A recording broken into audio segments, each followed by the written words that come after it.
Donc voilà une vidéo qui va vous montrer comment régler les contrôles sur le pyjama. D'abord, il faut accéder au menu de configuration. Donc sur un pyjama d'origine, il s'agit des boutons 1 Player Start et 2 Player Start. Voilà.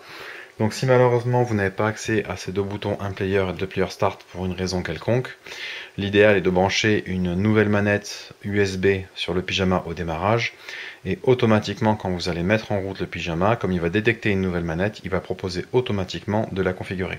Donc si vous avez fait des bêtises et que tout est déréglé, c'est le meilleur moyen de repartir sur une nouvelle config, donc c'est de mettre une manette USB dessus. Voilà, donc là ici c'est pas le cas, moi j'ai mes boutons qui marchent, donc on va faire un player start ici, on va descendre en bas sur configure input, ensuite il faut aller appuyer sur le bouton de validation, donc c'est celui-ci, là, alors ça dépend des configurations, ça peut être celui-là ou celui-là. Alors en fait je vais essayer de vous expliquer ça. Théoriquement, sur un système bien réglé, on a dans les Street Fighter les coups de poing qui sont en haut et les coups de pied qui sont en bas. Le problème de cette configuration sur le pyjama, c'est que si vous avez une borne qui est câblée pour 4 boutons et non 6, vous n'aurez pas accès à ces deux boutons ici, qui sont justement les pieds et qui permettent d'aller naviguer dans le pyjama. Donc ce que je fais maintenant sur les nouvelles distributions que je donne, je mets les pieds en haut et les poings en bas.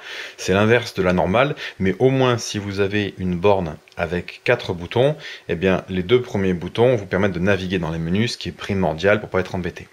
Voilà, donc ici il nous demande si on veut effectivement toucher à la configuration des boutons. On valide, donc comme je le disais, c'est soit ici, soit là, en fonction de la configuration que vous avez, coup de pied en bas ou coup de pied en haut sur Street Fighter. À partir de là, il vous demande de rester appuyé longtemps sur le joueur que vous voulez régler. Donc soit on va rester appuyé longtemps sur un bouton des joueurs 1, soit on va rester appuyé longtemps sur un bouton du joueur 2. Donc là, moi ici, je vais confirmer que je veux faire le joueur 1. Et on arrive ici. Donc là, on commence par le D-pad. Donc là, ici, le D-pad, c'est le joystick. Donc on va faire haut, bas, gauche, droite. Ensuite, on a le start. Le start, il est là. Le select. Alors, le select, c'est le crédit. Ça permet d'avoir dans les jeux d'arcade, de mettre des crédits. Donc ici, au moment où il vous demande de faire select, ici, on vient mettre une pièce. Voilà. Là, on arrive sur les fameux boutons. Donc c'est ici où on est censé, vous voyez, soit on respecte le schéma, typiquement le schéma Super Nintendo, qui est en bas, enfin qui est à droite, on va dire. Donc ça correspondrait à celui-ci. Ça, c'est pour respecter ici le schéma Super Nintendo.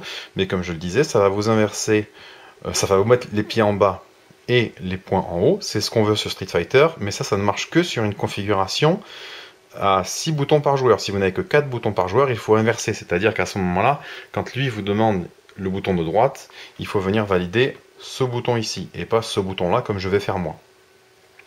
Donc ici, hop, là le suivant, hop, ici, et le petit dernier, ici. Donc moi là j'ai choisi la configuration par défaut Super Nintendo, parce que de toute façon, j'ai une bande câblée en 6 boutons par joueur. Left, right, là ici, c'est pas compliqué. Dans un schéma standard, left en haut, right en bas. Mais dans un schéma inversé, ce sera l'inverse. Donc left en haut, right en bas. Ici, on arrive sur des choses qu'on ne veut pas configurer. Donc il suffit de rester appuyé longtemps sur un bouton que vous avez déjà assigné pour passer les étapes suivantes.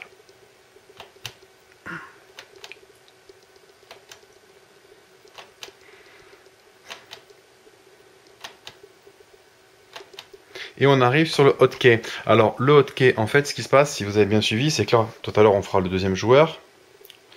Donc le deuxième joueur, ça va nous configurer toute cette partie-là. Là, on vient de configurer cette partie-ci. Et on a déjà utilisé le crédit. Donc en fait, on n'a plus de bouton à assigner. Mais je me suis rendu compte, au fur et à mesure de mes tests, que d'assigner le bouton Select et le bouton Hotkey sur le même switch, à savoir les crédits, ça donne une configuration qui est assez sympa à l'usage. Donc là, on va remettre un coup de crédit pour valider donc le hotkey. À partir de là, OK, on a fini le joueur 1. De la même façon, on pourra faire le joueur 2. Je vais vous le faire, comme ça on va au bout de la procédure. Donc on refait un player start ou de player start. configurer une pub. Ah, je me plante, il faut que je valide avec ce bouton-là. Voilà, c'est ce bouton ici. Donc, oui, on va rester appuyé pour valider qu'on veut faire l'autre côté.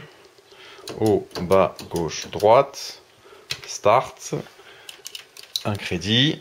Ensuite, les boutons type Super Nintendo.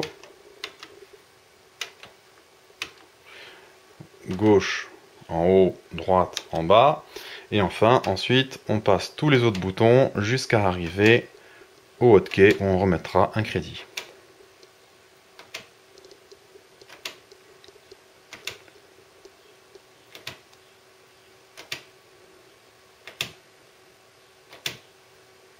Voilà, on remet un crédit.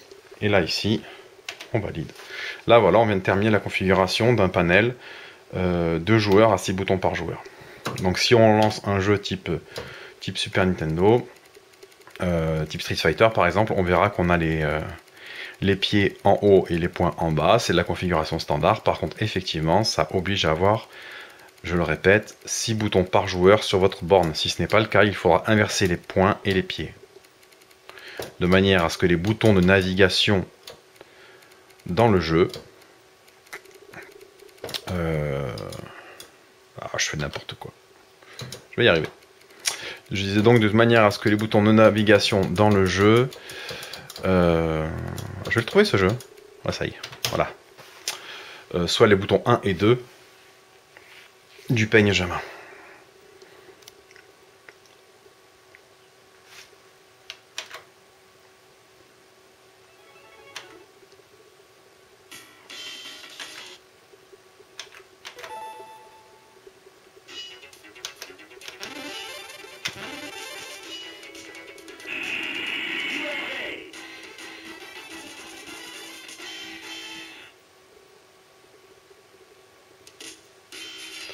Voilà, donc là ici, effectivement, on a nos 3 coups de pied, coups de poing en haut, ici, de léger à fort, et pareil pour les coups de pied, de léger à fort, et ça pour les 2 joueurs. Avec les 2 boutons start qui fonctionnent. Voilà. Et pour quitter un jeu, donc, facile, il faut maintenir le 1 player start tout en mettant un crédit. Voilà, hop, on va le faire. Et voilà, c'est tout.